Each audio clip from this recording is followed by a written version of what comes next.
Magari lasciamo aperto.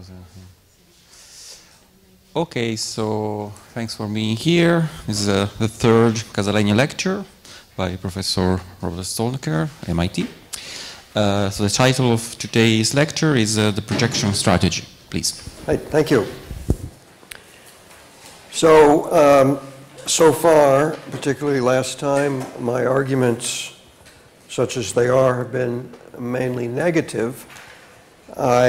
Although I tried to articulate a certain approach to a strategy for solving problems about counterfactual conditionals, I argued it was a misconceived strategy. And the main focus of my argument was not that it doesn't succeed on its own terms, but that it makes the sort of metaphysical assumptions about the nature of the fundamental base to which one reduces counterfactuals were implausible. Today I want to focus mainly on a positive alternative, because if you in general reject a reductive strategy, it's not, and yet you still say there's something to be explained, there's some problems that need to be addressed, one has work to do to explain what those problems are, and to say what alternative short of reduction counts as progress on understanding the concepts. But before we get to that, I want to make, I didn't get time to go into very much detail about Lewis's constructive project, that is what he's doing with the metaphysical assumptions that he's making. I did spell out on the handout a sort of sequence of steps, and a crucial requirement of his project is that the steps be non-circular. That is, one explains the first of the problematic concepts in a way that makes no assumptions about any others, and once one has explained that, then one has it to use to make further steps in explaining other concepts. So, talked a little bit about laws of nature, which on Lewis's view are just completely descriptive generalizations about regularities, patterns of regularity in the distribution of particular facts. They, in the sort of intuitive understanding of explanation, one might say, they don't really provide an explanation for anything, for the way the facts are. It's not that we don't explain the uniformities by the laws, that is, the patterns exist because of the laws, but rather the laws simply are descriptive of the patterns. Each step, Lewis would agree, of his argument, of his analysis of the whole family of concepts, has its own problems, and each one is an unfinished project with more work to be done. So it's only presented in a kind of tentative way. But I wanted to just make a few remarks about why a more critical kind about the project from its own terms, in that the particular task of explaining the criteria of similarity that govern the interpretation of counterfactual conditionals don't do what he thought they would do. That is, they don't work on their own terms. To explain at least one feature of counterfactuals, which is in need of explanation on anybody's account. So, again, it's important for Lewis that these criteria be spelled out in a way that's neutral, which makes no assumptions about causal structure. Otherwise, I mean, it's not circular.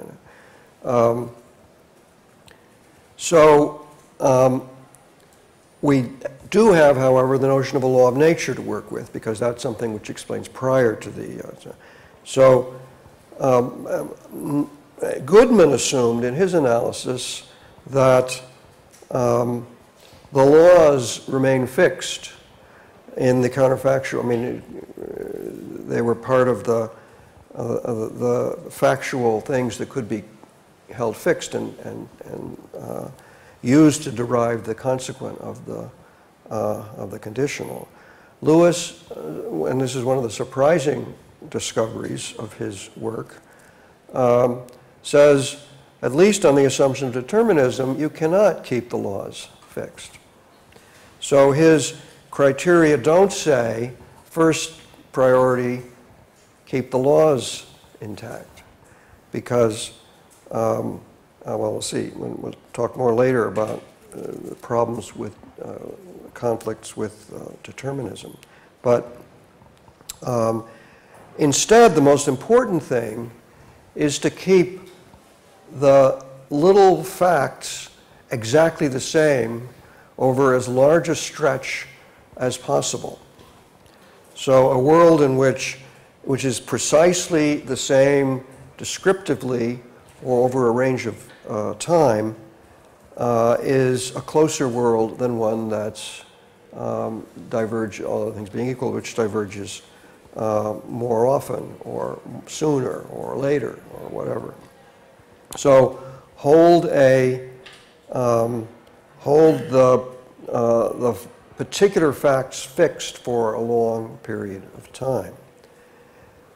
Second requirement was don't violate the laws in any big way. No major or multiple miracles. Going to think of a miracle just as a technical term for a violation of the law of nature. A violation of our laws of nature, of course, is not a violation of the laws of nature in the counterfactual world. The counterfactual world will have other laws. But the laws have to be close, in a sense. This is another distinction that needs to be explained, the distinction between major and minor miracles. So Lewis's thought was, if you hold, I mean, you have to, if the antecedent is false, you have to introduce some violation of the law of nature to make it true. But we make a little one, keeping the actual course of events up to close to the time, if the antecedent is a sort of about an event, which is the thing he focuses most on, then you want to hold the world absolutely fixed up until a certain time very close to the event when the antecedent takes place. Then introduce a little blip, a little miracle, which sort of shifts things and makes the antecedent true. And then he suggests in doing so, having held the rest of the world fixed, the little miracle will proliferate and will lead to great, radical, big changes in the subsequent course of events. And that's unavoidable, he suggested. So either you have to change the facts, the particular facts, all along, or else you have to introduce a very big miracle if you're going to keep things approximately the same later. So one of the things that needs to be explained with counterfactuals is why is it that in our ordinary intuitive notion, when you say that something might have, and this is Kit Fine's example from a review of Lewis's book, if Nixon had pushed the button starting off a nuclear war, the world would have been very, very different from the way it has developed in the meantime, and everybody knows that, and that doesn't make the counterfactual questionable. So Lewis would say, well, if you can hold the future, whereas the past completely fixed, have a small miracle, and that's the closest world. To which one can apply, well, why not hold the future fixed? Absolutely the same. And let the past be divergent. And Lewis said, well, that won't work. We don't build it into our theory, So it was important for Lewis the theory be temporally neutral. We're not going to make temporal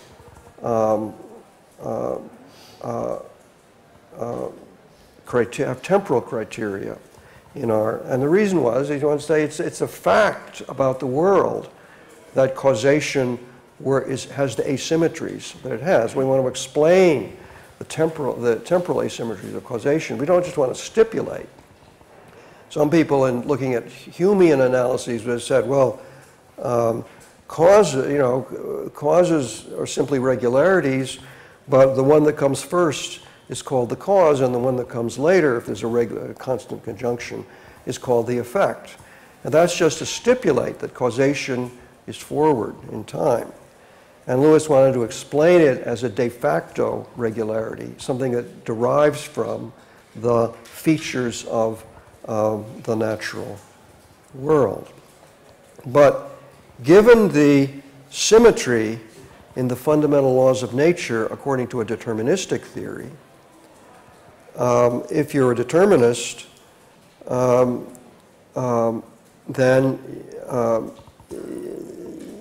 one could argue that it takes no more of a miracle to a convergence miracle rather than a divergence miracle. A miracle which introduces a small change in the law of nature which keeps everything the same from now on, but leads to radical variations in the past. And in fact, in response, in criticism of Lewis, Adam Elga has a paper arguing that given thermodynamics,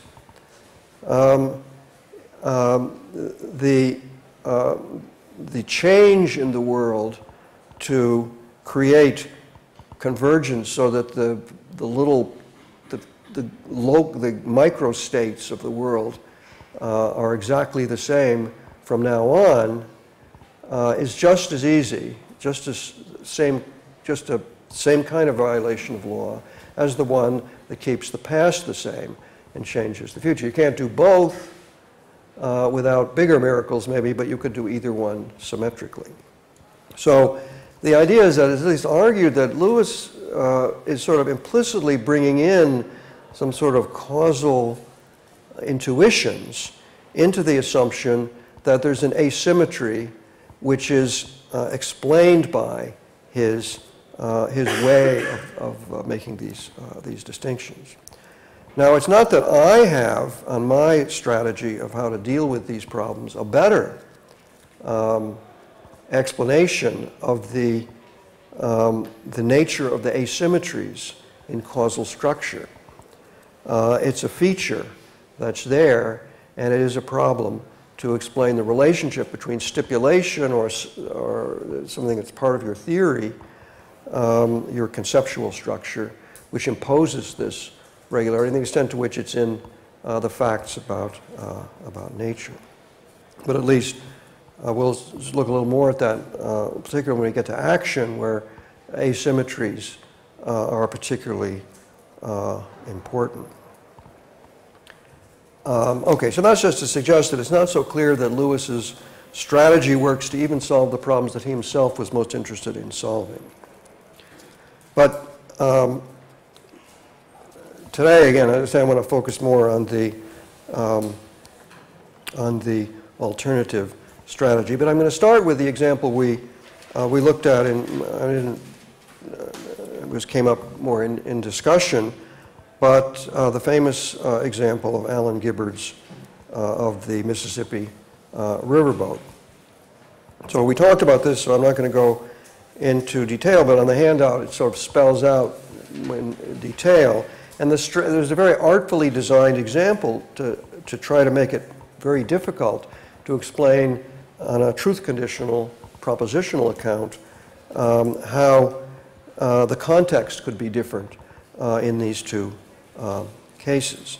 And I don't want to sort of re-argue that issue so much as to go on and make some further points about what this example shows. Okay, so basically the form of the example, it's an example where one person is in a position to rule out one possibility, but leave two others. A second person is in a position to rule out another of the three possibilities, but not the two others. And it's only by pooling the information that the person who gets both pieces of information can draw the conclusion that it's the third alternative that's the correct one, the one that that neither of them is in a position to rule out. Okay, so Pete either called and won in the poker game, he called and lost in the poker game, or he folded, not seeing the bet. Not calling by seeing the bet. And one person sees both hands and so knows that Pete has the losing hand, and the person who has the losing hand, if he folds, would lose. So he knows that if he did call, he lost. The other informant knows that Pete is cheating, and he knows, so therefore knows both his own hand and his opponent's hand. And given that he's the presupposition that he's rational, he's not going to call unless he has a winning hand, and so therefore, if he calls, he will win. This first person doesn't know whether neither one of them knows whether or not Pete called. Okay, so that's the form of the example. What does it show? I mean, when I say, well, both the informant's statements, conditional statements of the form, if he called, he won, and if he called, he lost, seem to be based on correct information. So it seems, if we say that it's not appropriate to assert something unless you are in a position to believe that it's true, if they do have truth values, it looks like both people, if they're justified in saying what they're saying, then they're correct in saying what they're saying. But the two conditionals seem to conflict with each other, and that was the puzzle, whereas on a truth assertion view, you can explain why they're both justifiable. Now, whenever one concludes about the viability of a propositional analysis of this, of indicative conditionals, the story does bring out, and this is sort of midway through the handout here, the first page of the handout, when the following fact about epistemic dispositions seems to be the take-home lesson, one take-home lesson of this example. So epistemic dispositions, that is, being in a position to infer something from evidence, is a fragile relationship. Given what else, it depends a lot on what else you happen to know.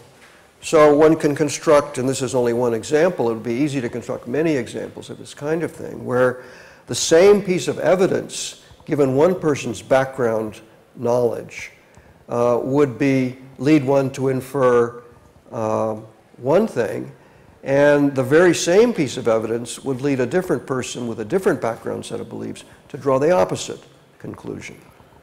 So, again, Quine, Shaw, and even Carnap, I mean, epistemology is holistic. What you're in a position, what the epistemic connections are between evidence and conclusion is dependent on facts of this kind. So this is supposed to be an example of that kind. Now, you can construct lots of examples. Here's one I talked to in the past. Suppose you're playing a game in which you're presented with a bunch of random factual statements in pairs, and you're told that the truth value of the two statements within each pair is the same. So they're either both true or both false. So you might have things like, I say, Milan is further north than Boston, latitude, latitude, longitude, whatever it is. So that's one statement. Another, the rainfall in Mexico City, average annual rainfall, is greater than it is in New York City. Nothing to do with each other, these statements. But suppose these, again, I don't even know the answers to these questions, but you have pairs like this, and you're asked to guess whether they're both true or both false. These are cases where if you happen to know one of the facts, you can infer the other from it. So if you had the evidence that Milan was further north than Boston, assuming that it is, if you had that evidence, you would be able to conclude that the other sentence in the pair was true as well. Or if you knew it was false, you'd be able to infer the other one was false.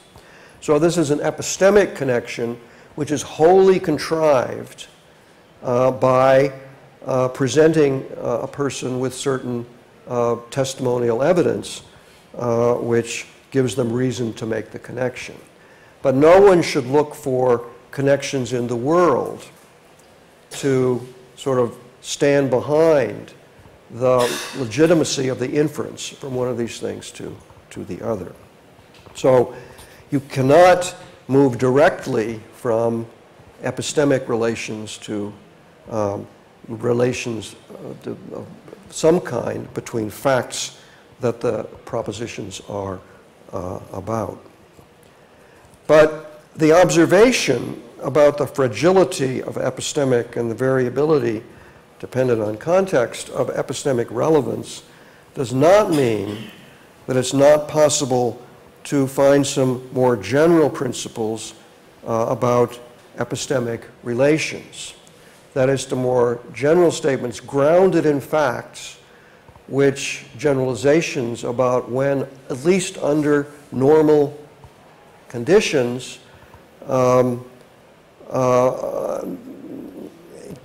explain why it's reasonable to make an inference from evidence to conclusion. So if there were rules of this kind, rules which tell you if this kind of connection holds in the world, then normally it's from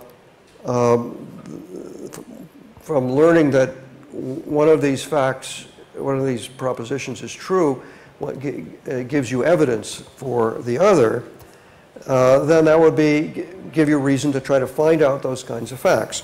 But the generalizations will have to be defeasible, because given that the very same thing that normally is evidence for not deductive evidence but inductive evidence for a certain conclusion is compatible with it being evidence for the opposite conclusion in other circumstances. But it still might be that one can find some generalizations which will have exceptions when the epistemic situation is more contrived in certain ways than it does. So this is sort of an aim that one can reasonably have.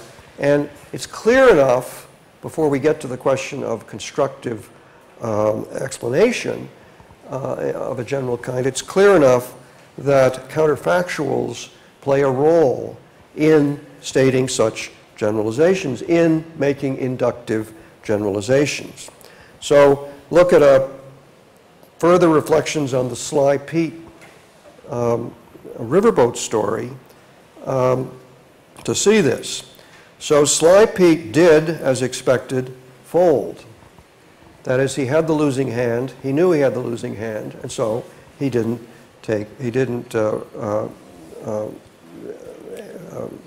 see the bet, but instead folded. But what would have happened if he had called? That's the counterfactual question. Despite the fact that Zach, the one informant who knew that Pete knew both hands, despite the fact that Zach made no mistake when he said if Pete called, he won, it's clear enough that if Pete had called, he would have lost. Why is this clear enough? Well, this counterfactual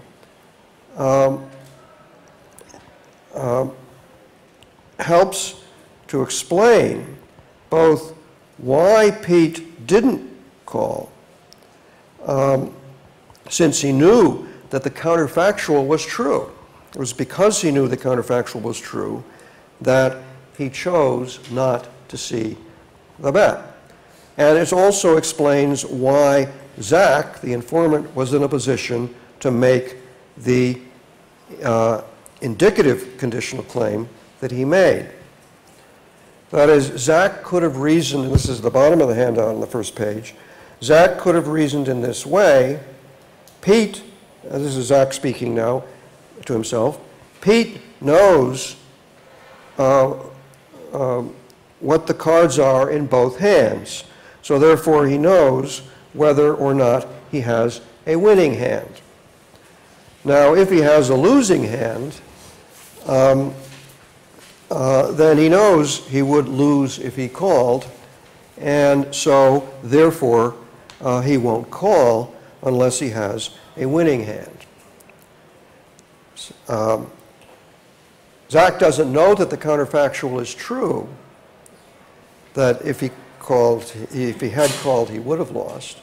But he knows that if he has a losing hand, he does know that this counterfactual is true, and Pete knows that it's true.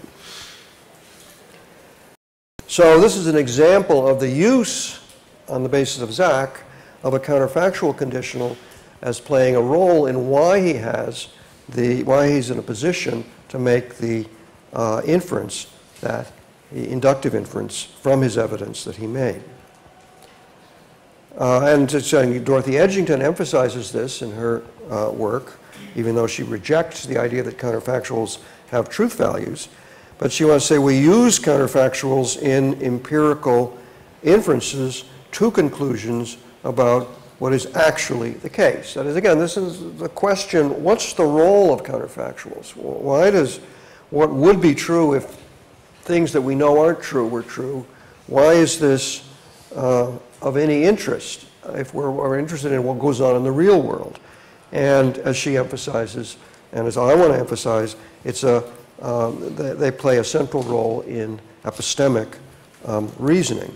Just a few more examples of a kind that Edgington also talks about. First kind of example is a counterfactual modus tollens, which Zach's reasoning is one example, although he doesn't fully know but it's conditional reasoning. But if the gardener had done it, there would have been muddy footprints in the garden, but there weren't any, so therefore he must not be the guilty party. So here we use a counterfactual belief. Again, we're not explaining how you know counterfactuals. We're just explaining if you have them, what role they're going to play in inductive reasoning, why it's important, why there's something we want to know. And then our explanation of how we know them and what they are, what they say, is going to be given partly in terms of what must they say in order to explain the uses that we recognize that they have. Okay, second kind of example, based on a famous example by Alan Anderson, and I'll say a minute about what Anderson wanted to use that example to show. The example is, if she had taken arsenic, then she would be showing exactly the symptoms that she is in fact showing. This statement is made in the course of giving an inductive argument for the conclusion that she took arsenic. So we say, in effect, it's sort of hypothetico-deductive reasoning. Here's a hypothesis. She took arsenic. If that hypothesis were true, then the following facts would obtain, and they do obtain. Now, Anderson's point of this example, using this example, was to show that the concept of a subjunctive conditional, the things that are distinctively, must be stated in the distinctive grammatical form that has the woulds and the past tense in it, is not the same as counterfactual. So a counterfactual is a somewhat often defined as a conditional proposition where it's presupposed that the antecedent is false. But here, we're arguing for the antecedent, so it's definitely not presupposed that the antecedent is false. But notice that the indicative version of this conditional would be wholly inappropriate and wouldn't do the work that this one does. That is, the indicative version would be, if she took arsenic, then she's showing just the symptoms that she's showing. You can say, well, yeah, if she didn't take arsenic, she's also showing just the symptoms that she's showing. So the indicative is trivial, but the subjunctive is necessary in order to state the kind of fact that you're trying to state, the fact which is the one that plays the role in epistemic reasoning. So one way to think about this example is it's kind of like this. You say, well, we know the symptoms, but let's pretend we didn't. That is, suspend the presupposition that she's showing just the symptoms that she's showing.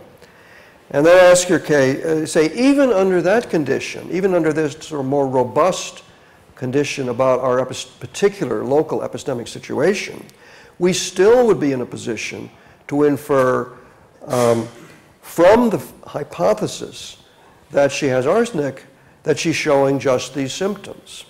So the idea is, the point of the subjunctive here, or so-called subjunctive, is to show, is to say, cancel for the moment the presupposition that we know about the symptoms.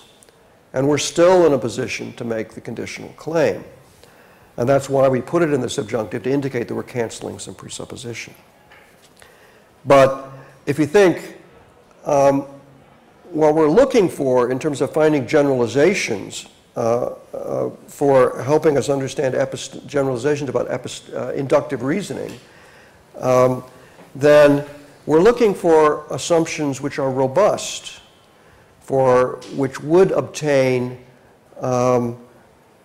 even in circumstances which were different in the local particular information that we have. So we might want to say, in a wide variety of contexts, with a wide variety of differences in the local information that is available to us, in many of those situations, we would be in a position to infer, if she took arsenic, she will show some symptoms X, Y, Z. So therefore, if we find symptoms X, Y, Z, that's inductive support for the hypothesis. Okay, so what we're looking for is ways of generalizing about the world which give us robust generalizations about how we do inductive inference.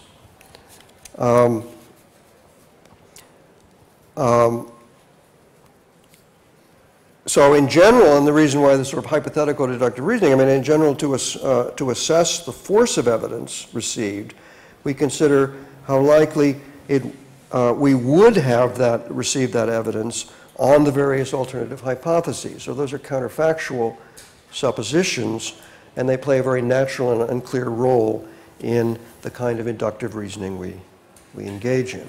So the general idea of the projection strategy, which is the alternative to reduction that I want to explore, is that we're looking for inductive relations. We can generalize about them, which we can project or find in the world. And so then, once we have a certain hypothesis, there will be all kinds of different evidence that might be relevant to that hypothesis, and we use counterfactuals in reasoning about them. Okay, so more generally, it's not just counterfactuals, but more generally the contrast, this is the beginning paragraph in the middle of the second page of the handout on the projection strategy. The contrast between indicative and subjunctive conditionals is just one example of a range of modal concepts which come in pairs or pairs of families of words that express these ideas. Subjective or epistemic and objective. So it's familiar that modal might and must have a circumstantial and epistemic reason. We find natural necessity is reason about which we locate in the world, is necessity of some kind that we locate in the world, the kind that Hume was suspicious of and wanted explained. But the epistemic ones, for all I know, it might be, are much easier in some ways for the empiricists to understand. But may and might is just one, probability is another, familiar distinction between subjective probability, degree of belief, degree of credence on the one hand, and objective probability, chance on the other, and the empiricist is comfortable with subjective probability, with degree of belief, sort of behavioristic accounts of how that works, more in the empiricist tradition. Skepticism about objective chance as being something that's dubious. There's relations of relevance and irrelevance, which are epistemic. Some evidence is relevant to some hypothesis or irrelevant to that hypothesis. There are notions of dependence and independence, which we locate in the facts. Facts are dependent on each other or independent of each other.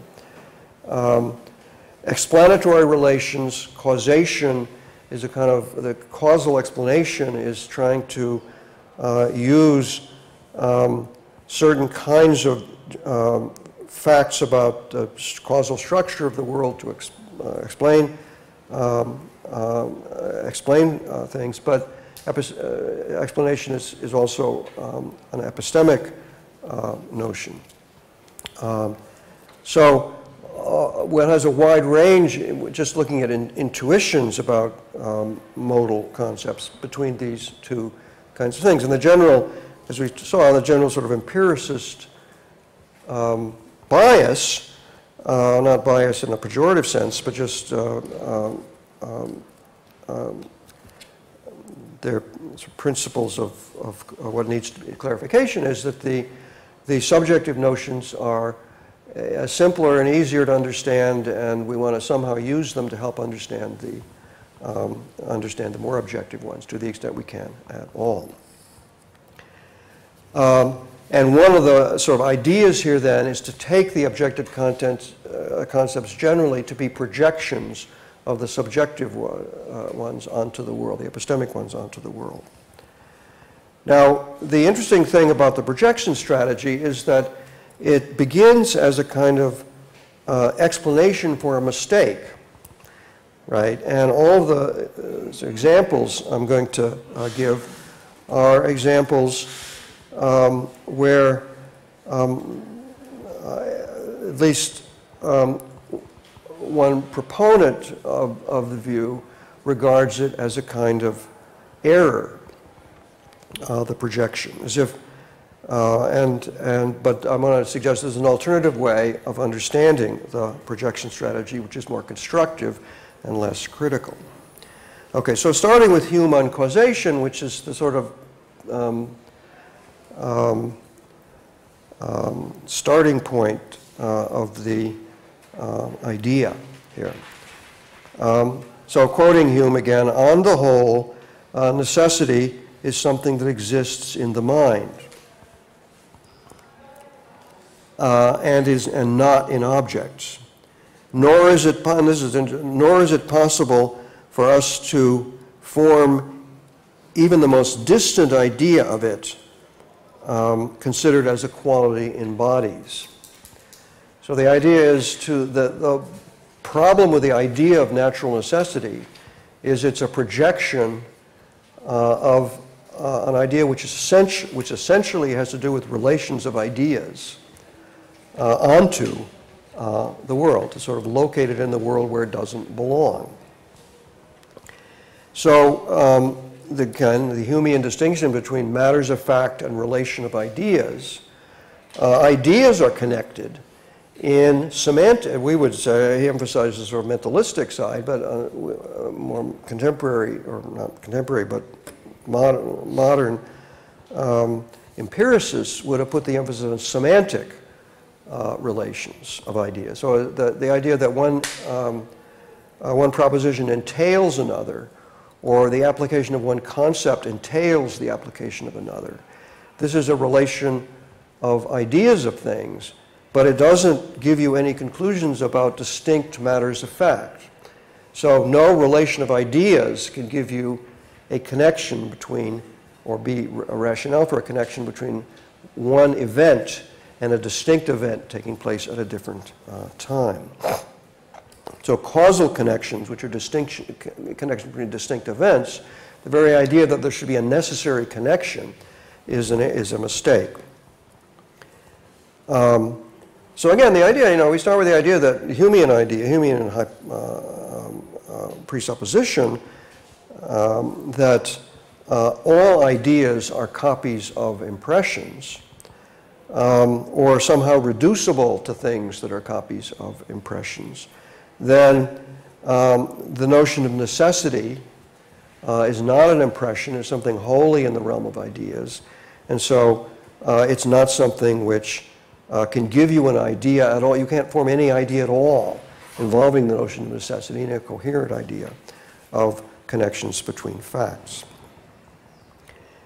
Now, but Hume goes on to say, well, this isn't a quotation, but necessary connection properly understood is a relation of ideas. While you cannot, according to Hume, form a coherent idea of necessary connection between facts or events, we can explain the source of the illusion that we have such an idea. So the source of the illusion, the illusory idea, is a projection of something in the mind onto the world. And here we have the kind of associationist psychology, which says, you keep seeing event of type A followed by event of type B, and you form an association which brings it about that when you have the one idea, you tend to have the other one as well in either direction. And that association you take to be something you find in the world, whereas it's actually something that just arises and is explained in terms of psychology. Now, many people who are not sympathetic to the Humean whole project would say, Hume is giving a causal explanation for why we have the idea of causation, which is an illegitimate idea. So the associationist psychology is a causal theory. And I think in some ways, Hume would not have disagreed with that. So there's got to be some sense in which causation is a legitimate notion if we can go on comfortably and use it. And of course, there's a familiar tension, which all the Hume scholars talk about, between Hume's naturalism, his psychology, and his overall theory about the nature of the mind, on the one hand, and his skepticism on the other. So skepticism about causation goes together with using causation in your theory. And Hume gives what he called a skeptical solution to problems about causation and problems about induction. Now, what exactly is a skeptical solution is somewhat, in general, somewhat obscure, but the basic idea of Hume's theory was, or Hume's explanation was, look, we have a skeptical argument that no inductive principles can ever be justified, but we also find ourselves in a situation where we can't help forming beliefs about the world. It just happens, and we have a causal explanation for why it happens. So we have a skeptical argument, which is sort of viewed from the inside, trying to give a justification making no assumptions for using the principles we use, we say, we can't do that, but we can do something else. We can describe ourselves and how we form beliefs, and we can theorize about it. In theorizing about it, we're using inductive principles, and we're using the notion of causation, and we're using those notions partly to explain how we get those ideas. So we shift to this external perspective where we take for granted that we have beliefs and we can reason about them using our inductive procedures. We'll see there's something very similar in the way Goodman talks about induction. But more explicitly, I mean, with Hume, it's really hard to reconcile the things he says in different parts of his theory. So, but at least in terms of thinking, just focusing on this narrow notion of projection, one way to resolve, this is on the third page of the handout, one way to resolve the tension is to give a more positive interpretation of the very idea of the projection of mental associations onto things in the world. That is, to explain it as a pattern of concept formation rather than as a confusion of categories. And again, I'm not suggesting that Hume would reconcile the views. It may be difficult to explain so many of the texts on this hypothesis, but I think it's a way of making the different things fit together, even if they're not his way of making them fit together.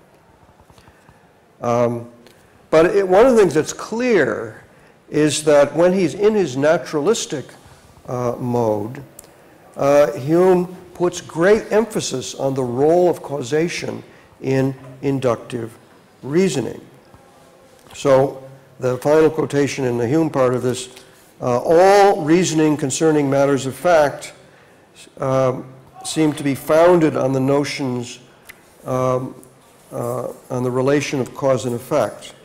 By means of that relation alone, we can go beyond the evidence of our memory and our senses. So we can go beyond our evidence. We can make inductive inferences. We just can't justify them. And if we give a more descriptive account of what we're doing, then we say we can note that causal concepts play a crucial role in that reasoning. So there's got to be something legitimate about causation, according to Hume. Maybe a sort of different part of it that Lewis, in his picking up of Humean themes, emphasizes is the reductionist part, the part that, well, while there's no necessary connection in cause, there are regularities. But the regularities don't help us to explain inductive procedure. We can use, if we could know regularities, then we could use them in inductive reasoning. But how do we know them? So we don't have any kind of explanation for why our inductive procedures work. Okay, so second example, and this is something I'm going to talk about on in the last lecture on Friday in more detail, is the notion of dispositional properties, and in particular what Goodman has to say in Fact, Fiction, and Forecast about dispositional properties. So one motivation for the search for a reductive analysis of counterfactuals originally for Goodman, as we talked about, was to provide us with resources for the analysis of dispositional properties, such as fragile, flexible, observable, and so forth. And Goodman thought the range of concepts that are dispositional was extremely broad. So color properties are dispositional, according to Goodman, because he took the color experiences to be more fundamental, and to find color in the world is to find properties which dispose us to have certain experiences. So it isn't just the ibble and the obble words, he says, that are dispositions, but a wide range of properties. And this goes to kind of what Ayer emphasized in talking about what he took to be the reductive base for, is that any kind of talk of the objective world is talk about dispositional features of the world, and we explain how we test for those things in terms of counterfactuals.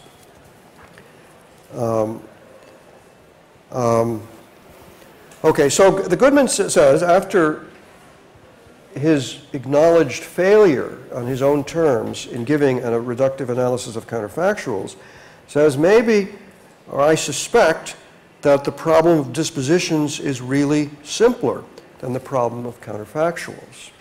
So the idea was to turn to that problem rather than to try to explain counterfactuals first. Now, why might it be simpler? We'll see why the analysis of disposition in terms of counterfactuals has counterexamples, as much discussed in the literature on dispositions. But part of Goodman's reason for taking more is that the logical structure of dispositional predicates is much more straightforward, unproblematic, than the logical structure of counterfactuals, which is obscure. And that's what the sort of logics of counterfactuals that were developed helped to clarify that problem. But at Goodman's time, there's sort of no understanding of exactly how the logic should work, or whether there was a clear way the logic should work. But predicates are just predicates, right? Monadic predicates. So the disposition, the property of being fragile or flexible, is simply a property. And we know that its logical structure is to have an extension and to, I mean, Goodman was skeptical about properties and intentions, but if you're not, you can say it's to express a property. A dispositional predicate expresses a property. And it's clear enough what a property is. It's something that things have under certain conditions. So one of the reasons for thinking disposition might be simpler is their logical structure is simpler. But also, I think the main thing he does in going on to look at the problem of dispositions is not to look for a reductive analysis of dispositions, but rather to simply connect them with inductive procedure. So think of what we're doing when we do inductive inference. We have an observable, we have a bunch of observations, and we project the generalizations we find in the observations onto the unobservable. That's what inductive inference is. So one way to see it is the projection of observed regularities onto unobserved regularities. And the problem of induction is the problem of what are the generalizations we use to do that. So Goodman noted, you can't solve the problem of induction along the lines that Hume wanted to solve it. You can't give an analysis of why, a justification from the inside of why we should use certain inductive, we should take nature to be uniform in certain respects and not in other respects. But what we can do is describe, and this is something like Hume's shift to the skeptical solution, we can describe induction. And it turns out to be a lot harder than you might think to describe induction. So Goodman's constructive project concerning induction, as developed in the later chapters of Fact, Fiction, and Forecast, was to try to state the rules by which we make inductions. And it turned out you needed to distinguish certain predicates from other predicates, Grew and Bleen-like predicates from red and green and blue-like predicates, and we needed to explain how we make that distinction. So, but the main thing that he does in addressing the problem of induction is to say, look, the relationship between observation, what's observed and what's unobserved, which is essential to inductive reasoning, is also involved at a conceptual level between, well, he wouldn't have put it in terms of concepts and all, but in the way we project a concept onto another concept. So we have the distinction between things that flex and things that fail to flex, which are all things that are subject to a test condition. Some of them pass the test, others fail. But then there's a bunch that are never subjected to the test condition. So we say, we hypothesize that there's a property, although Goodman wouldn't have put it this way, that explains why certain things flex and other things don't, but it's a property that things have even if they're not subjected to the test condition. That's an empirical hypothesis, that there are such properties. We say whatever the rules are for justifying this kind of projection, conceptual projection of extending our, of introducing predicates which have the wider extension based as a generalization of predicates that have a narrow one, whatever rules we use to do that are exactly the same rules we use to make inductive projection from the observed to the unobserved. So we haven't solved the problem. The problem of induction, the descriptive problem of induction remains, but we've tied two problems together. The problem of conceptual projection that's involved in dispositional properties and the problem of induction. So I take this to be a paradigm example of the projection strategy, but regarded as a more positive contribution rather than as simply as a criticism. So it's not that in the mind we make inductive inferences and it's a mistake to think that there's something in the world that goes with them, but it's rather the same procedures for justifying the claim that there is something in the world is the same process is involved and is legitimate in the, we should think legitimate in the one if it's legitimate in the other. Okay, third example of the projection strategy, and this is the example which is not closely connected to the problem of dispositions, but a very specific theory by a distinguished Italian, not really a philosopher, but philosopher and statistician, theorist of statistics, which is a kind of projection of subjective probability onto the world to form a notion of objective probability. At least that's one way to understand one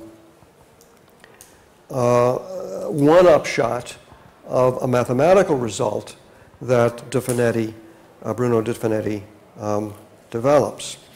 So let me just describe, and we'll talk a little bit more about this in the context of theorizing about dispositions, but describe the representation theorem, which is a purely mathematical result, and then look at one kind of interpretation of it. So what De Finetti proved was that given certain assumptions about the structure of a purely subjective probability function,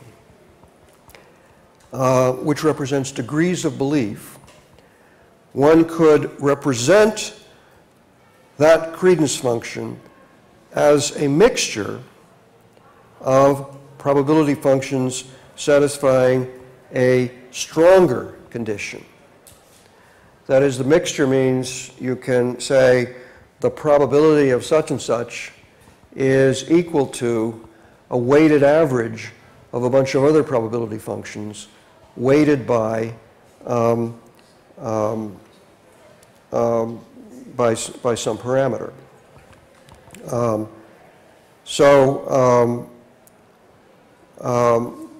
I mean, that's the mathematical result, and the conditions which the initial probability function has to meet is that the probability function is defined on a set of basic events or propositions, as philosophers call them, statisticians call them events, but they're proposition-like truth conditional things, are all events which are exchangeable. And I'm not going to talk here in detail about exactly what that means, but the rough idea is very simple. It's that take any conjunction or disjunction of events of this kind and permute all the basic properties with each other, and the probability of the permuted proposition or event will be the same as the probability of the original one. So the idea is, take something like, suppose the events are an infinite sequence of flips of a coin of unknown bias. The probability of 3 heads in a row followed by 6 tails is the same as the probability of any sequence of 9 flips, which consists of 3 heads and 6 tails. Here you can sort of permute the whole thing and take any part of the infinite sequence, and that will have the same probability. That's what it is for the events to be exchangeable.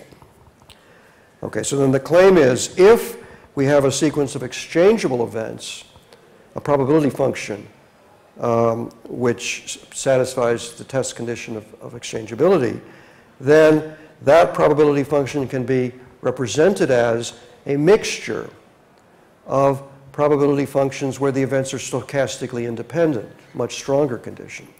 So the events are stochastically independent just in case any conjunction of events is equal to the product of the conjunction of the separate events. So the probability of heads on flip 7, heads on flip 9 is equal to the conjunction of the probability of heads on the one flip and heads on the other.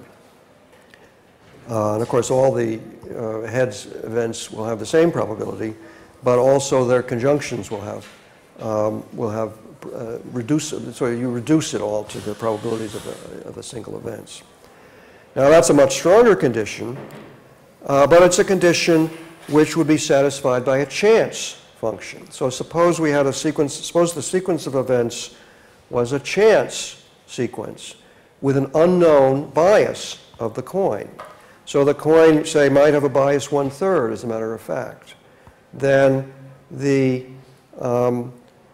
probability of 2 heads in a row would be 1/3 times 1/3. So the stochastic independence condition would be met even if the coin was biased. So the idea is that the sequence of flips is independent stochastically, just in case the coin doesn't change as we go. It retains, in terms of the sort of using the uncritical notion of chance, it retains the property of having a certain chance disposition. Okay, so basically you could see Duffinetti's result as an argument that showing that you can always represent, provided your initial degrees of belief over a space of events which just involves coin flips, just observable events, because you can observe whether the coin lands heads or tails. So we have a sequence of observable events, and all the propositions definable in terms of those events can be given then a probability function, your degrees of belief about what's going to happen of each of those things. If it's exchangeable, then you could see this as if it were a case where you thought there are 2 facts. There's a fact about the bias, and there's the fact that the coin the flips are independent of each other, causally independent of each other. But that's all in the representation. There's nothing in the world, he said, about chance. It's rather that the events are just observable events, and that's your whole algebra, is those events. But you could see it as a a distribution over chance functions defined on those events, where the parameters in the mixing are probabilities that this is the right chance. So if you had a situation where the coin is either biased for heads, 2/3, 1/3, or biased for tails, 2/3, 1/3, and there's a 50-50 chance of each, but we don't know which, then you would have an exchangeable degrees of belief on the events. And as you learn more and more, as you get more and more evidence about flips, then the parameters will change, and it will become more and more likely that the coin has a 1/3 bias, a 2/3, 1/3 bias in one direction or the other, depending on which it is. So then you can prove that you would actually be able to gather evidence about this unobservable fact, if it were a fact. Now, as I said, and we can look more, this is not really a separate example from the dispositional case. It's the more specific version of it, because you can think of chance as a dispositional property, a dispositional property which is grounded in degrees of belief, that it's reasonable to have under those conditions.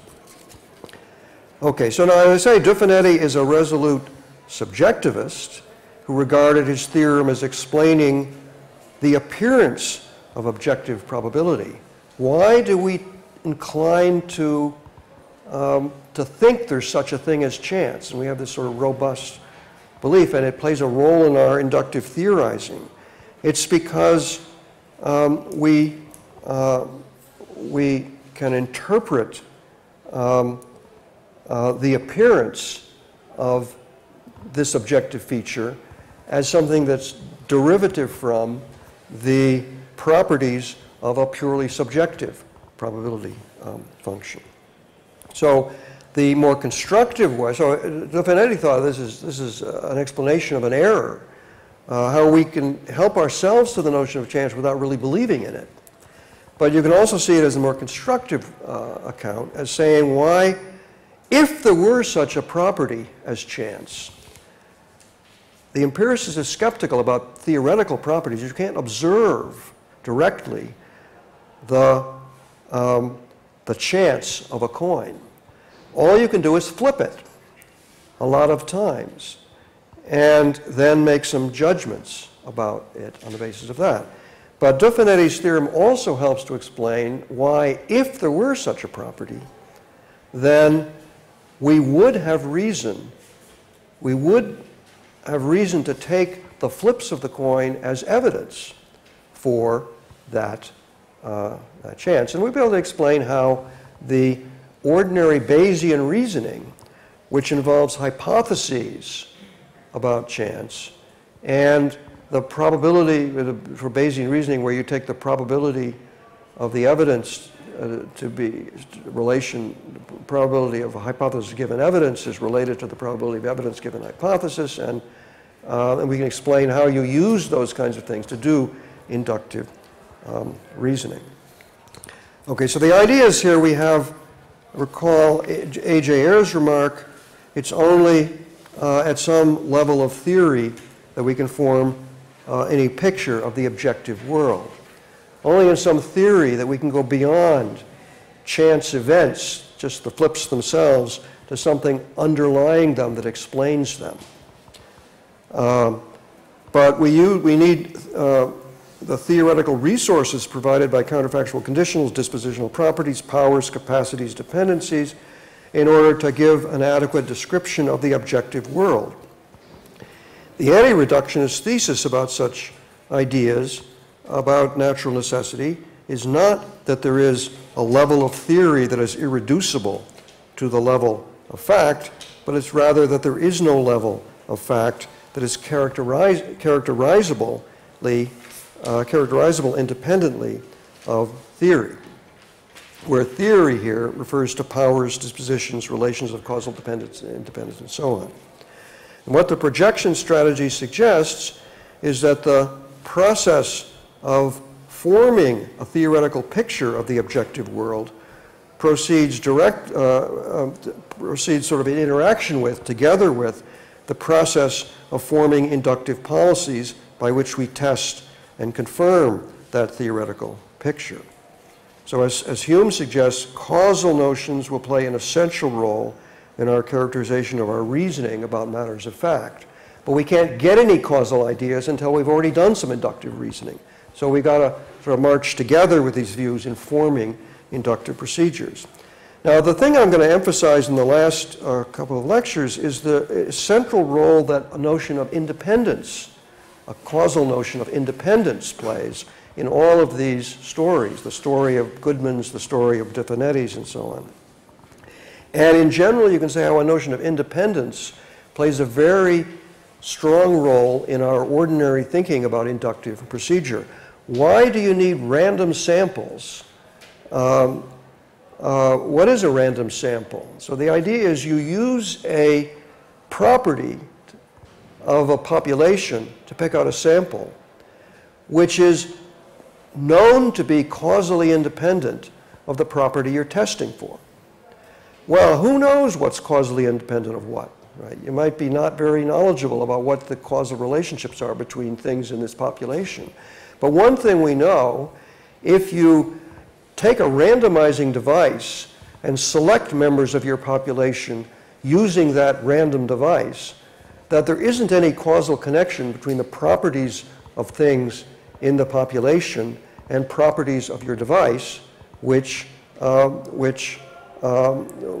might lead to a bias of selection. And once there was an example of Henry Keiberg gave of somebody who didn't bother to randomize. What they said is, well, we want to know how many Scotsmen there are in the population. So we'll pick a random part of the chunk of the phone book and just take all the people as our sample there. Chose the letter M, we'll just do the letter M. Found out there's a huge number of Scotsmen because their names all start with Mac, So if you just pick a property casually, you may wind up with one that happens to be correlated causally with the thing you're trying to test for in the population. But you're looking for something independent, and we have procedures, inductive procedures developed for ensuring that things are causally independent. So the role of causal independence in inductive reasoning is clear. So I think it's also clear that that's closely connected to an idea of the kind of closeness and similarity that we're looking for in finding criteria for selecting worlds to interpret counterfactuals. Okay, so we'll look more about the notion of independence. In particular, find out the notion of independence is also relevant to and plays an essential role in practical reasoning. And that's another place where counterfactuals play a crucial role. So I'm going to emphasize next time, review some things about decision theory and game theory, and look at the role of assumptions about causal structure in those theories, and see something about how one application of the notion of counterfactual is to practical reasoning. And then we'll put it together with some talk of both practical and epistemic issues with dispositional properties on the fifth day. Okay, thanks.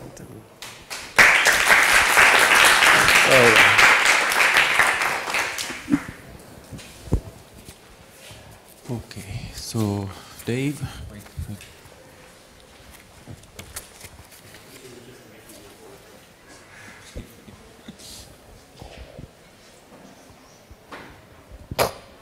Thanks very much. Just a quick clarification, something you said quite early on, and it might actually be an invitation for you to defend something you don't believe but someone else does. So you mentioned that someone like Edgington thinks that counterfactuals don't have truth values, but also that she thinks that you can use counterfactuals in reasoning. So when I teach my students, I tell them that good arguments have true premises. How could you have those two things together? How can you have Edgington's belief that counterfactuals don't have truth values, but also have them as sort of little atoms of reasoning towards conclusions? Good. Okay, so So stepping back first and saying more generally, the first day we say the conditional assertion story, which Dorothy Edgington likes, is much more easier to spell out and more natural and clear in the case of indicative conditionals. The extension to counterfactuals is more difficult. But she wants to insist that while counterfactuals are expressing objective facts of a certain kind, that is, or they're expressing something objective about the world, they're not stating propositions that have truth values. So the explanation of what a counterfactual assertion is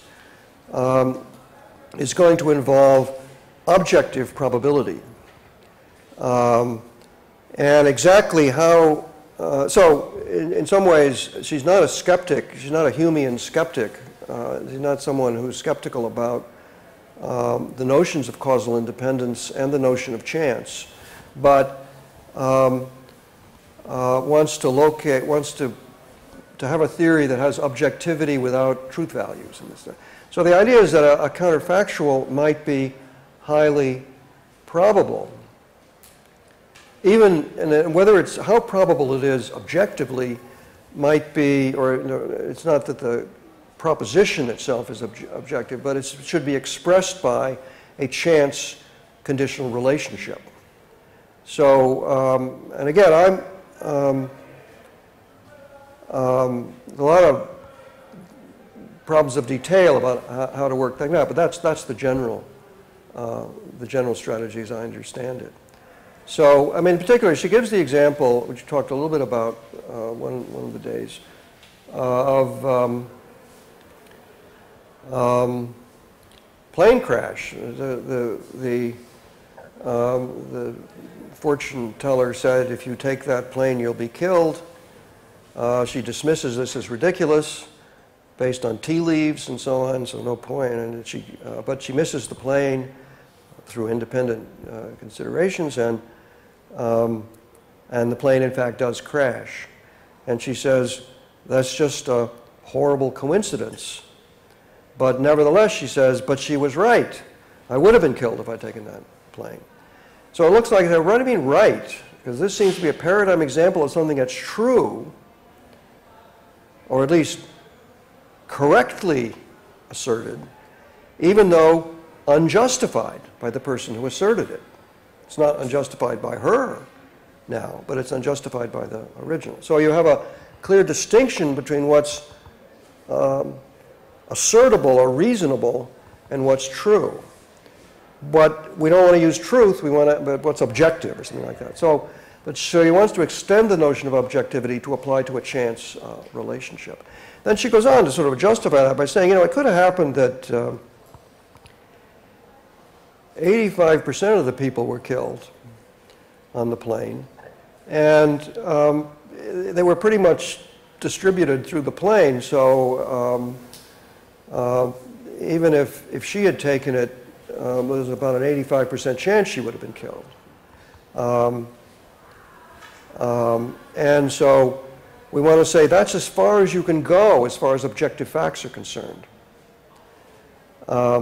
Okay, so that's her view. Now, my view, taking these things to be propositions, has to allow for truth value gaps with propositions. So I want to say, and in fact, one of the interesting things is that this doesn't happen with vagueness, I don't think. It isn't that vague statements we say, well, sort of neither true or false that he's bald, not true that he's not bald, but he's 85% bald. So we know we don't say that. Maybe we could have 85% head of hair, but that doesn't mean 85% bald.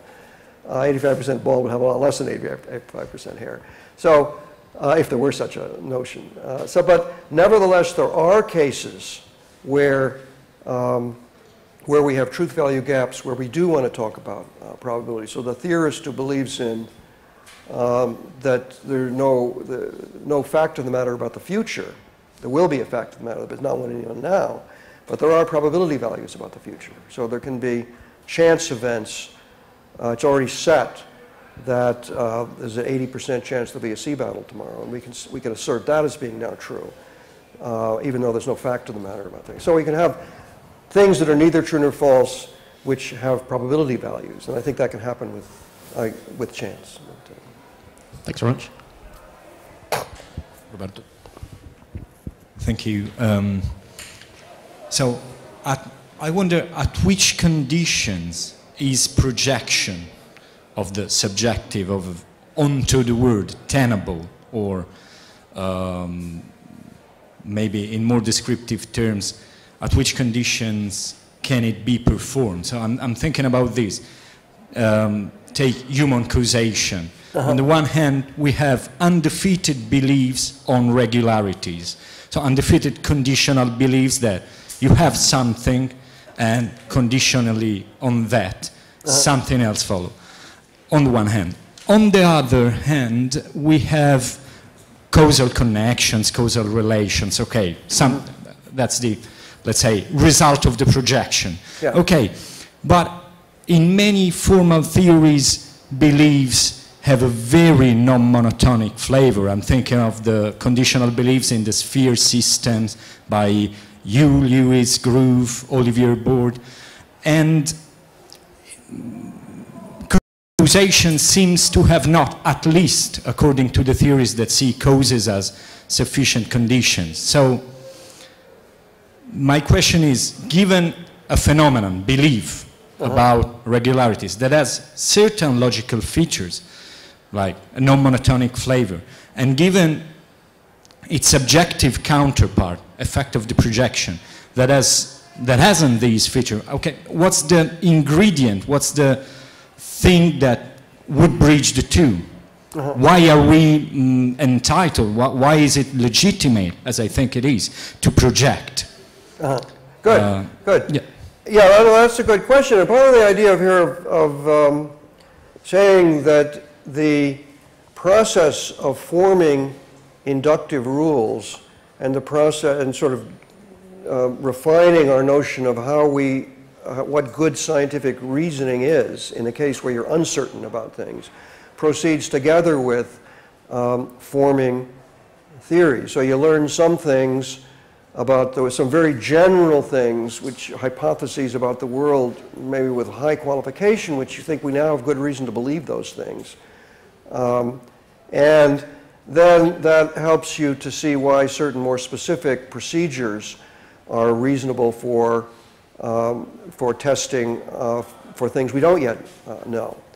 In doing so, the steps of projection are going to be hypothesis formation, which are defeasible, subject to refutation. So, I mean, again, the example with the chance kind of thing, the example of a dispositional property. So one finds that there are certain people who are really good at, they seem to win a lot of chance games, and they buy lottery tickets, they win more often than most people, and so on. And of course, there's always going to be people like that, and people who are unlucky. So I say, well, there is this dispositional property, lucky. And even the people who don't ever bet on chance, don't know how to play these games, they don't gamble. Right? Some of them are lucky and they should gamble, and others are not lucky and they shouldn't. So one might hypothesize that there's some property, and in a world with more supernatural features, maybe there would be. God has certain chosen people who he rewards with good luck, and others not. So one might form that hypothesis, and one might then proceed on the hypothesis that there is a property which applies to the betting people, and we can project it onto the non-betting people. And we might try to go out and try to test for it by forcing them to bet or something like that. When we're going to find that it correlates with certain other things, because part of the strategy of finding or assessing a dispositional property is finding correlations between the property you hypothesize and other properties which you test for in other ways. So I suspect that anybody who forms the luck hypothesis is going to find they just don't get anywhere when they try to find other correlations. And so that turns out to be a bad projection. And that's an extreme case, a silly case, but there are many other intermediate kind of cases where, you know, you haven't really got to the bottom of it yet. You sort of got a superficial property which correlates sort of with some other things. But we then can divide it into separate, more fine-grained properties and get more and more interconnection between different properties. So the project of projection is going to be an empirical project which is subject to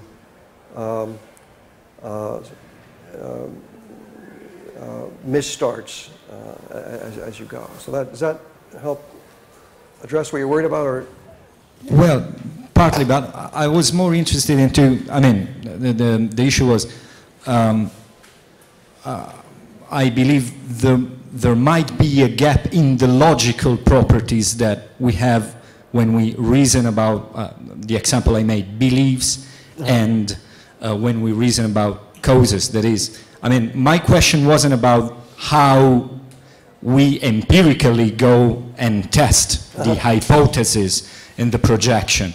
My question was about the logical properties of the two different phenomena. So that it was more on, you have these phenomena with two different set of mathematical logical properties, and at which conditions ideally. Right, good. Okay, so I see, right. Sorry. Yeah, no, it's right that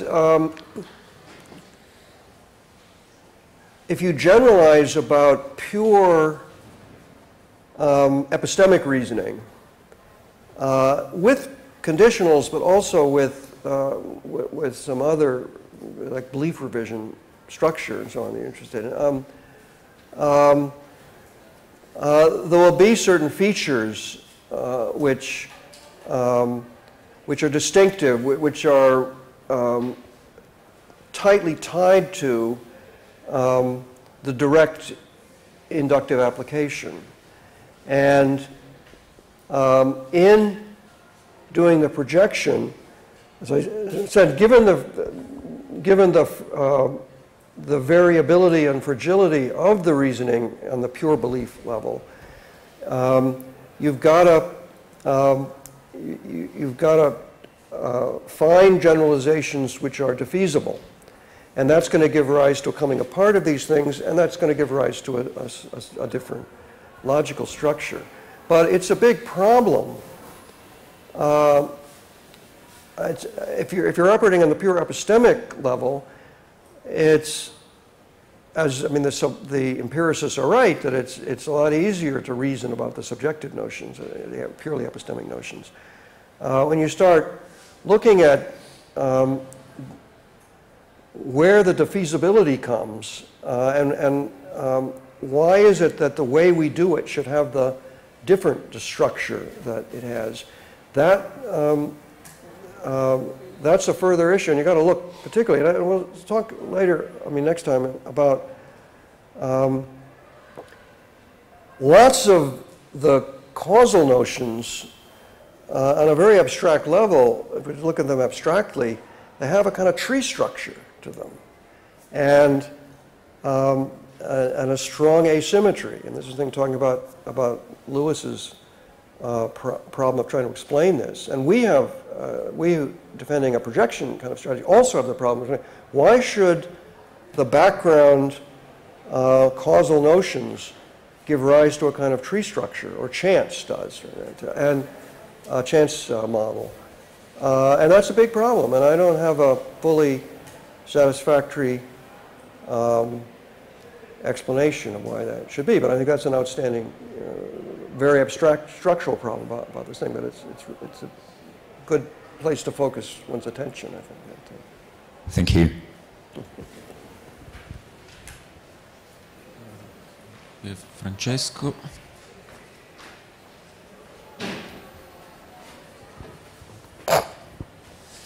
So maybe this is a point that has been already raised during the first lecture, but the slide P example seems to suggest that one should... Which example? The slide P example, Yeah. It's a slide P story. Seems to suggest that one should relativize the selection function to the state of knowledge of an agent who utters a given conditional, because relative to Zach's state of knowledge is conditional if P call 1 is true, but relative to Jack's state of knowledge, which is more updated with facts, the very same conditional is false. And if one relativizes the selection function with respect to the state of knowledge of an agent, it comes out that, in a sense, similarity or closeness among words is context dependent, because it depends on, the amount of information that, in the slide bit case, the amount of information that one has access to. So, would you agree to with that, with the idea that when we evaluate counterfactuals or conditional, using, for instance, notions such as similarity or closeness, we sometimes need to conceive similarity, closeness as a context-dependent matter, something that cannot be isolated without a context and without a set of presuppositions taking place. Good. No, it's right that, but there's a tension here between the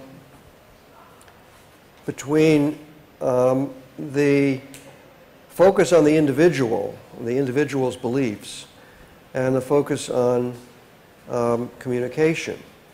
So the Sly Pete story involves both contrasting beliefs of the informants, suggesting that since the one justifies one conditional and the other justifies what seems to be the contrary conditional, that we should relativize it to their degrees of belief. But we also want to explain why the informant can tell somebody, can use the conditional to make a statement. Well, we're not assuming it's a proposition, but we're assuming that it's a speech act. And we want to explain how this speech act can communicate information. If the context already includes the epistemic situation of the speaker, then what can the speaker tell the addressee that he doesn't already know? If he tells him something he doesn't already know, then his context must be different, if the context is closely tied to all the details of the epistemic situation. So that's why sort of the idea that in the conditional assertion account that I want to take, again, focusing more on the communicative side, we have the common ground, what's taken for granted by everybody, and Gibbard also is assuming that and saying, well, you got a problem because the common background between one informant and the addressee is the same as common to the other addressee and the other speaker and the addressee. So the tension between, obviously you're communicating what you believe and you're communicating on the basis of the fact you believe it, but the idea of communication is going to separate somehow what I'm saying from the totality of my beliefs. That's what creates the initial problem. But you still are going to have, however you address that problem, you're still going to have very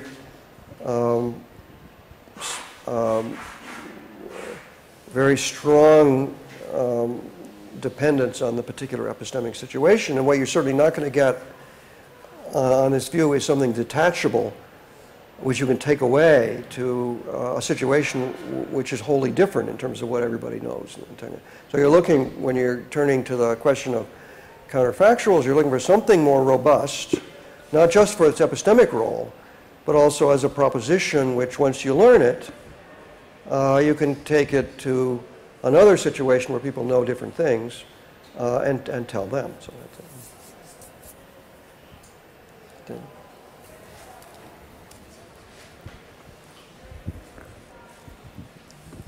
Thank you. I was trying, let's continue with this example. Suppose that I say, well, I know Pete very well. He's very good at playing poker. So if he knows the hand of the person he's playing with, and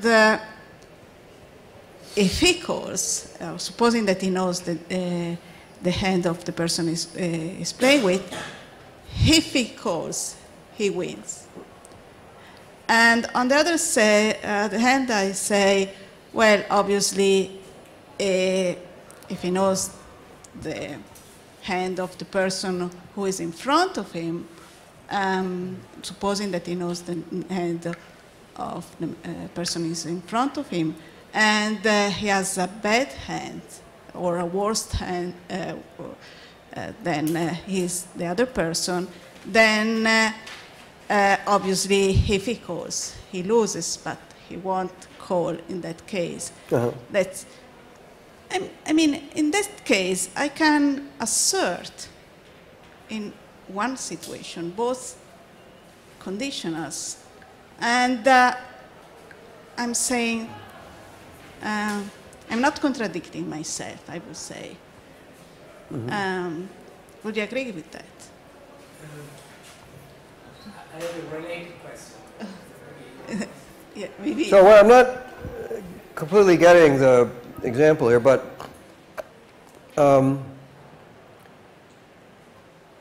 one of the things that happens in the story as it is the addressee, the narrator, knows that he can trust his informants. So what they told him is something he accepts. But he is no longer in a position to say, if Pete called, he won, or if Pete called, he lost, on the basis of that information. Now, the addressee might say, okay, so he folded, I conclude, on the basis of my informants. But what would I think if I discovered he didn't? What would I, suppose people come out of the room and they say, Pete called. Surprise. That means one of my informants was wrong, says the narrator. Which one? And that's still an epistemic question. It's not a question about the counterfactual. So either Pete missed the signal, so Zach was wrong in what he said, or the guy who looked at both hands made a mistake in concluding that one was better than the other. I don't know which, he says, which it was. But he might have an opinion about which it was.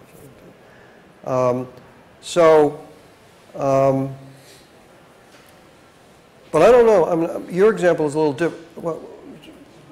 Yes, my example was a little bit different because I was trying to describe Pete's attitude toward poker independently of any specific situation.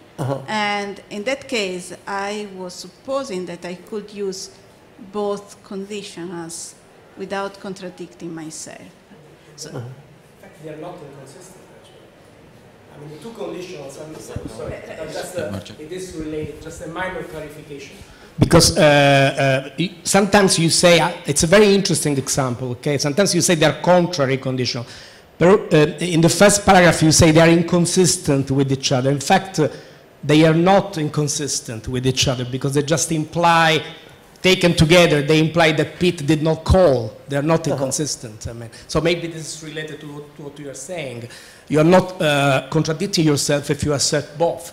You are just implying that Pete did not call because the two statements, logically speaking, they're not inconsistent. Well, they imply that Pete did not call. This is my minor question. I mean, it's right. It's clear enough that the narrator can accept both conditionals in their context, however it's explained, and judge that the antecedent is therefore false. But and even with ordinary conditionals where the antecedent is impossible, the ordinary logic of conditionals allows both to be true. But mere falsity is not enough to make them both true. That's the material conditional. So the idea is it seems intuitively that we have a principle of conditional non-contradiction. That is, within a fixed context, with a proposition that is possibly true in the relevant sense of epistemic or whatever sense of possibility, you can't assert them both. But you're trying to get an example where you can. Right? So I want to try to understand what the example is. Yeah. So. I was trying to give an example, probably not of a specific situation, but just a description of the attitude of Pete towards poker. So I can say that supposing that Pete knows the hand of the person he's playing with, if he calls, he wins, because Pete is very good at poker, and if he knows the hand of the person he's playing with, and obviously he knows his hand, if he calls, he wins. On the other side, I can say that whenever Pete has a hand worse than his, the person he's playing with, and he doesn't know, obviously, the hand of the person he's playing with, then if he calls... Then he what? And he doesn't know the hand of the person he's playing with, in that case, if he calls, he loses. So I was thinking that I can use both sentences to describe Pete's attitude in general. Probably that's probably different from the case that you are considering in which there is a specific situation under consideration. Right, yeah. Good, so I want to say about that kind of case is you can generalize and say under condition X, if A then B is generally true. Under condition Y, if A then not B is generally true. Or maybe always true, and if you like. But those aren't conflicting conditionals. They say this, you're talking about a different situation. So. But I think the idea, I mean, Pete himself, in a particular situation, he either knows this or that, or he doesn't. He either has a good hand or a bad hand, or so on. And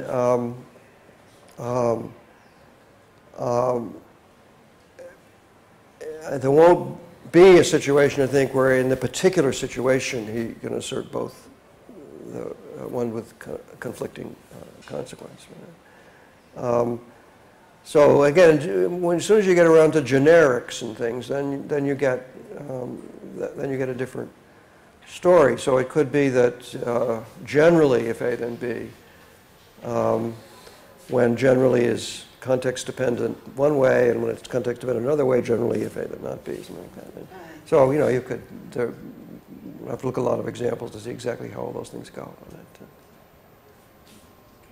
I ask something different? A very different question. it is a question about the projection strategy. And I'm a bit confused about this strategy. It's not clear to me how really you can hold this strategy and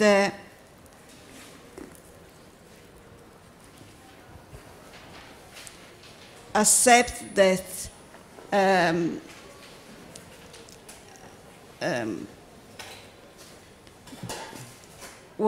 whatever we are saying has an objective truth value. So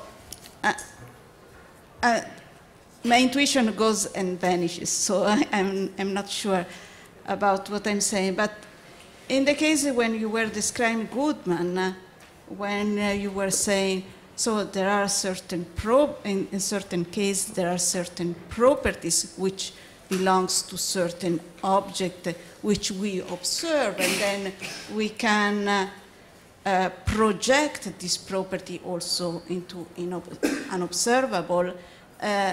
It seems to me that in this case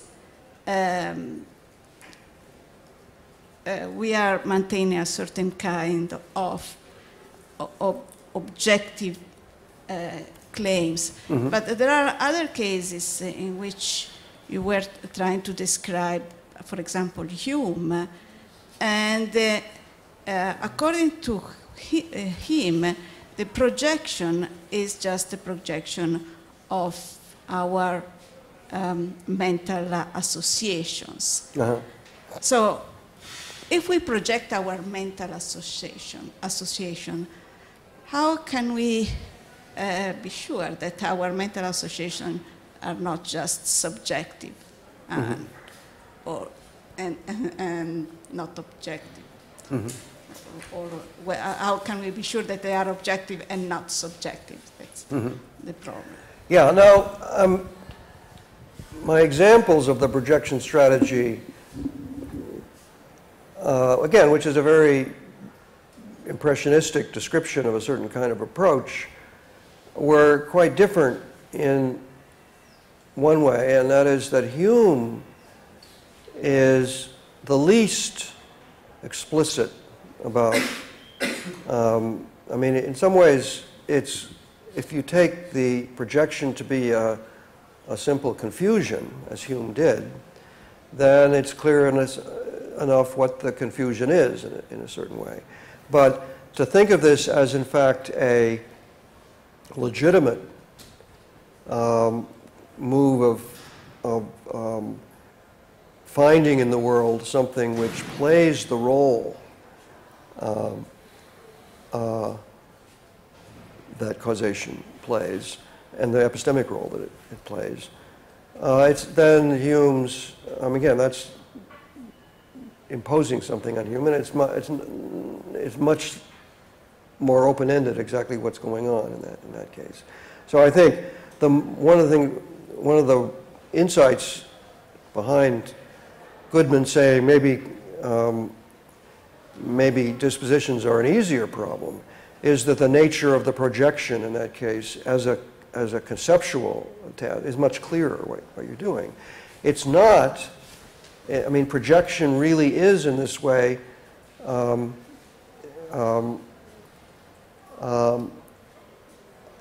commitment that goes beyond your evidence, as induction must, but also as conceptual must. So the very idea that there is such a property is a hypothesis.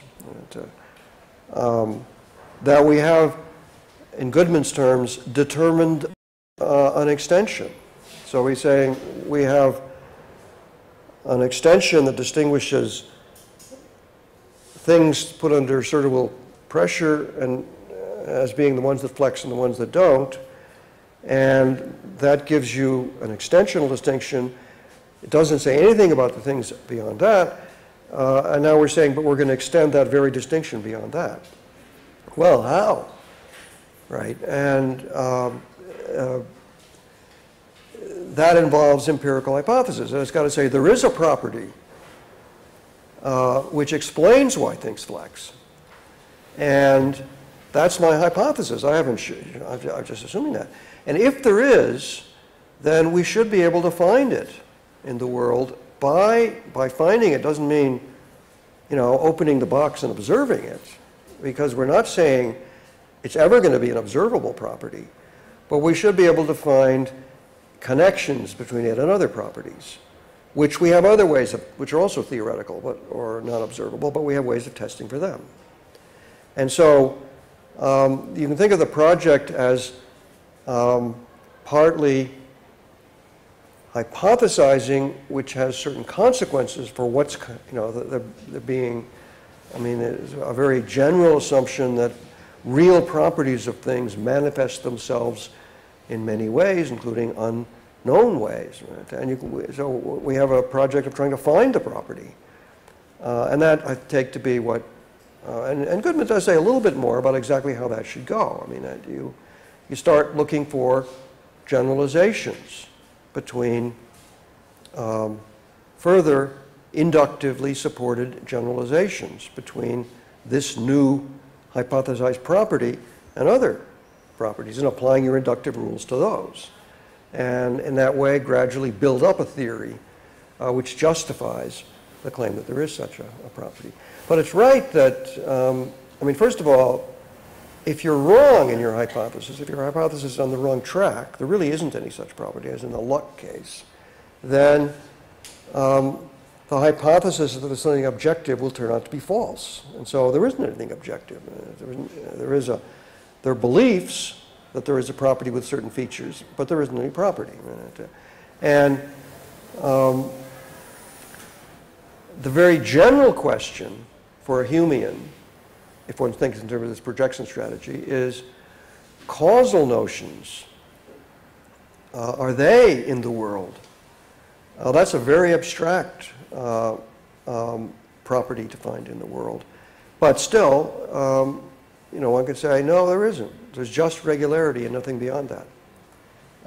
That's, and you say, and I'm saying, well, you can't argue on a priori philosophical grounds that that's right. You've got to try on your projection and see how well it works. And if it works, in the sense that you find further inductive generalizations which get supported, then you have a good reason to believe you're on the right track. Again, there's not a tight argument or a tight analysis here. There's just general strategy.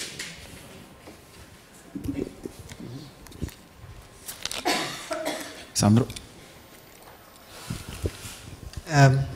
This is a question that is a bit eccentric with respect to your theme, but since you mentioned it, then sort of I take advantage of it. Concerning the conditional, the Alan Anderson conditional that you mentioned as an example of inference to a good explanation, if she had taken arsenic, she would be showing just the symptoms she is in fact showing, which is counterfactual.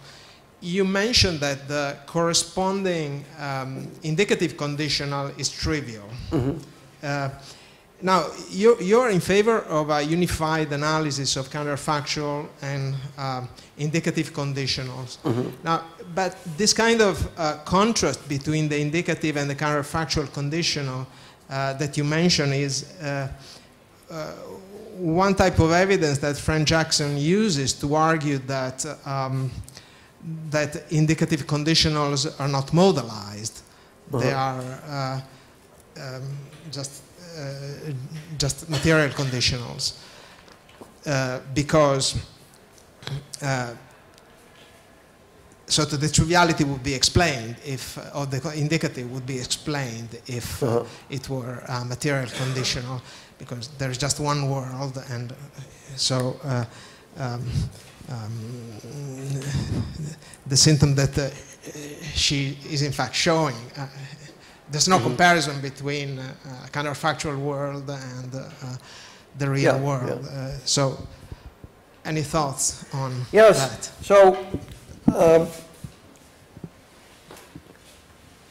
on the kind of account of indicative conditionals that I want to give, the actual assertion is very close to the assertion of material conditional. So the reasons for rejecting the material conditional analysis are have to be somewhat subtle here. But first of all, one can explain why the Anderson conditional is trivial in the indicative version on the basis of the kind of account of modalized account of conditionals I want to give. So the modalization here has to do with your epistemic situation, not with some kind of circumstantial modality. So it's in a way a priori that she shows just the symptoms which she shows. It's not just true, but just by the way this sentence is constructed, it's true. And if you don't want to go so far as to say it's a priori, at least it's known. I mean, if you were to identify the symptoms, but we all know she showed symptoms X, Y, Z. If she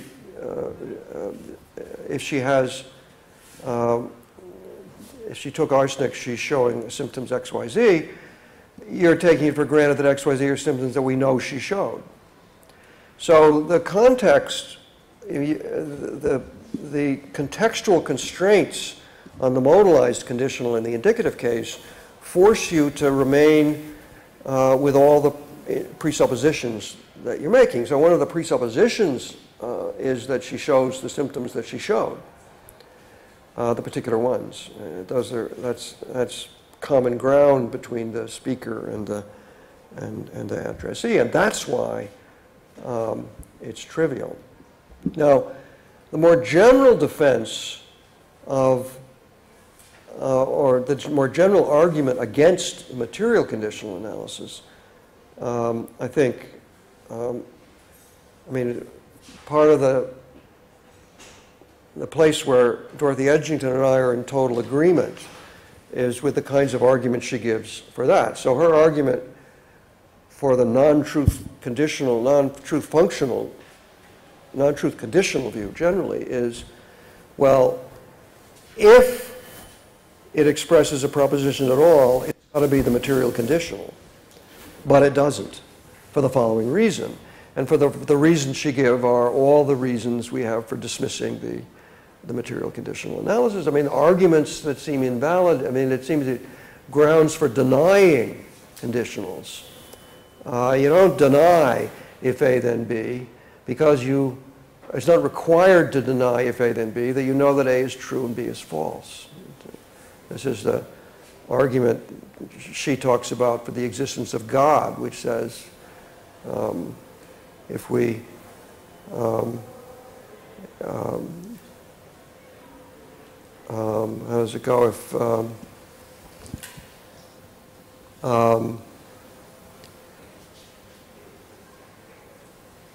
I can't remember, but it's roughly the idea. You say if God exists, then if God doesn't exist, then if God doesn't it's not exist, the case that if I pray, all my prayer will be answered. I don't pray, therefore God exists, right? Right. So, yeah, that's right. Good, thank you. So you say, so the assertion conditions are very close to the conditions for the assertion conditions of the material conditional, with the added requirement that you don't, the context does not answer the question whether the antecedent is true or not. It's an open question. So that's the assertion conditions on the modalized account, which explains why you never assert conditionals on the basis of the falsity of the antecedent. But if you just give us, and you need a pragmatic explanation for that. Of course, Frank Jackson has pragmatic explanations for that, as does David Lewis. So it's not that it settles the matter, but I think, you know, that's a, since I was agreeing with Dorothy Edgington about this, I didn't spend time arguing that point, but it is a point that needs to be argued. I have another question concerning the Mississippi River boat. You said that the example is designed to make trouble for the propositional view of conditionals. But it seems to me that one could comment on the story by saying Zach thinks that if Pete called, he won. That Zach thinks that if Pete called, he won. right? Yeah, yeah. It seems to me that that is true. But the Edgington doesn't have a proposition as the object of belief. So she would have to tell some story here to explain why embedding a conditional in a belief report turns out to be true. Yeah. So she would have to find a proposition related to the speech act, the conditional speech act, that can act as an object of belief in this case, I assume. And, right, yeah. And, okay, so, I mean, what could this proposition be? If she says the proposition is, the sentence Zach thinks that if Pete called, he won, should be reconstructed as Zach thinks that that speech act he performed is correct.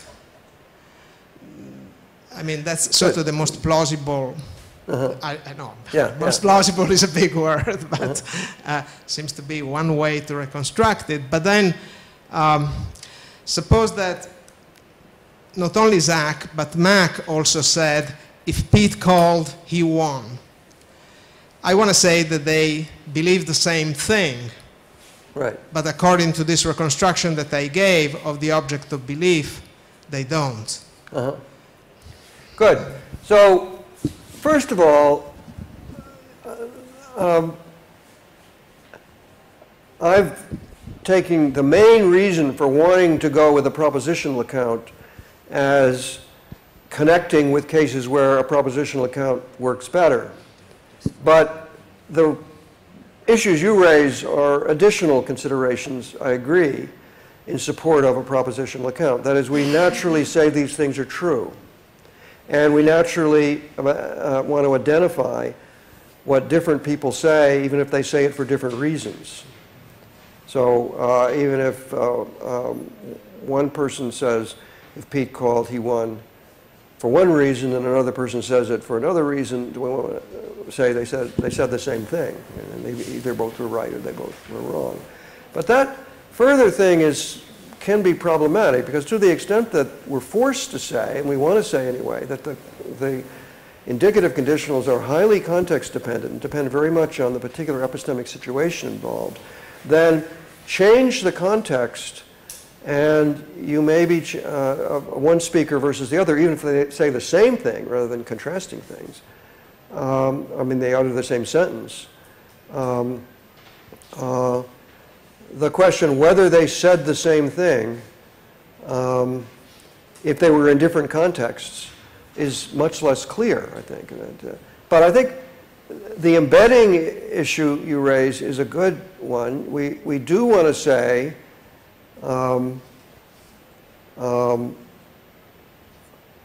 just as a matter of how we talk, I mean, I want to say, even with the most epistemically local indicative conditionals, I want to say a person who asserts it believes it, or maybe even in some cases knows it.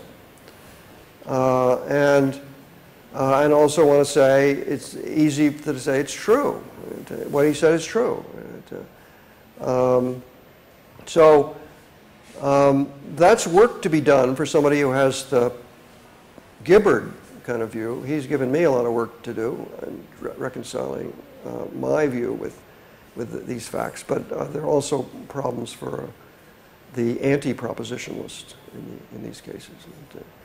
And they came out, I think, in the linguistics development of not just conditionals, but epistemic modals, is the idea that we want a kind of expressivist account of epistemic modals. When you say might, it might be. The keys might be in the garage. Where we're looking for the keys, where could they be? They might be in the garage.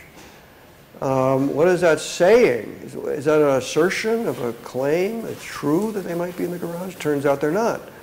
Might they have been? Well, you know, some people, you're just simply expressing that we ought to leave that possibility open. We ought to check it out, something like that. But you're not asserting anything. But compatible with that one often was to give a truth conditional analysis of expressive language. And so there is a question whether you can reconcile things that don't, strictly speaking, have truth values with a truth conditional in context theory of them is a interesting idea. But I think kind of some of the facts you're pointing to give us reason to look for that at least.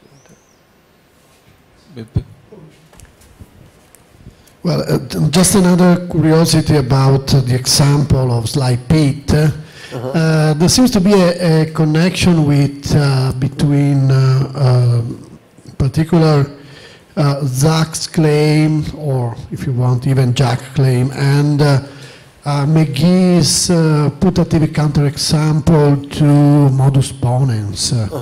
You know, you can probably reconstruct this case in order to produce a McGee-style counterexample to modus ponens. Just to ask whether the connection has been noted by Gibbard or by someone else. Good. No, that's a good point, and I think in particular, very specifically, you can do that by saying, I mean, because Jack, or Zach rather, let's say, could make, he doesn't know whether Pete has a winning hand or not, but he could say, if Pete has a winning hand, or rather if Pete has a losing hand, then if he called, he lost. Even though he asserts if he called, he won. And Pete does have a losing hand, so the antecedent of his nested condition is true. But here he is asserting one that conflicts with the consequent. So, you know, that's fits right. That's what you have in mind. But right, and so the answer to the counterexamples to modus ponens generally are always answers that presuppose some kind of context dependence, and there are often problems with the particular way of doing it, but that's what you have to say. And the thing is, the interesting thing is that one starts off by saying, well, we can give a fairly